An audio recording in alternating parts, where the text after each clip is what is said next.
नमस्कार साथियों, 75 साल में जो इस देश में नहीं हुआ वो हो रहा है।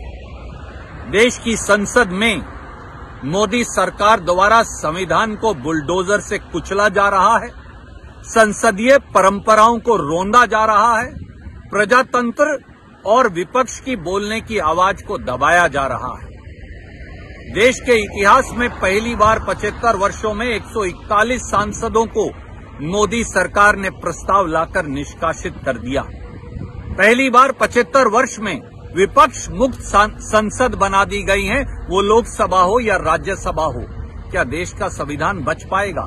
क्या देश का प्रजातंत्र बच पाएगा? क्या देश में संसदीय परंपराएं बच पाएंगी?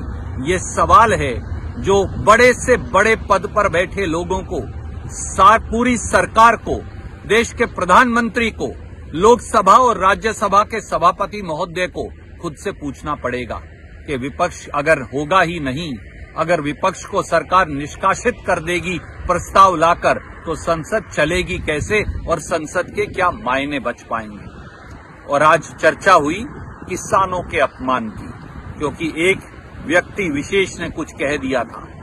मैं पूछता हूं मोदी सरकार से, जब लाखों किसान दिल्ली के दरवाजे पर 3 काले कानूनों के खिलाफ भूखे प्यासे बैठे थे, सर्दी में, धूप में, गर्मी में, तो क्या उन किसानों का अपमान नहीं हो रहा था?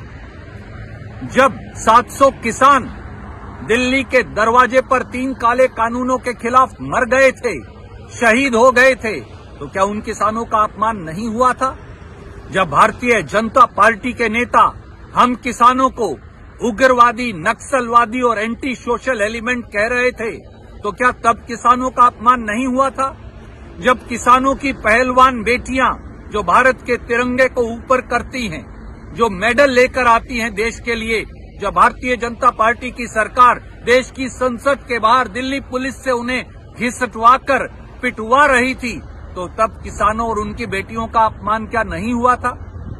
जब देश की सेना में सेवा करने वाले किसान के बेटे, हमारे जवान 1 रैंक 1 पेंशन मांग रहे थे और 14 अगस्त की शाम को उन्हें संसद के बाहर दिल्ली पुलिस द्वारा घिसटवाया गया था, तो तब किसानों का अपमान नहीं हुआ था? पद पर बैठे हुए हर व्यक्ति को ये सोचना पड़ेगा कि गरिमा का मापदंड क्या है। कोई कितने भी बड़े पद पर बैठा हो, वो प्रधानमंत्री हो, वो गृह मंत्री हो, वो राज्यसभा के उपसभापति हों, वो लोकसभा के स्पीकर हों, या वो देश के राष्ट्रपति भी हों, उनकी जात और धर्म नहीं होती, उनका कर्तव्य का बोध होता है। और कर्तव्य का बोध है संविधान की रक्षा करना, कर्तव्य का बोध है संसदीय परिपाटी और गरिमा की रक्षा करना। जब किसान को भारतीय जनता पार्टी की नीतियां मारती हैं, तो आवाज उठाना देश के हर नागरिक का कर्तव्य है। मैं केवल इतना कहूंगा, 141 सांसदों को निकालकर देश की संसद नहीं चल सकती, देश की संसदीय परंपराएं नहीं चल सकती, उनकी परिपाटी का निर्वहन नहीं हो सकता, संविधान के अनुरूप संसद नहीं चल सकती।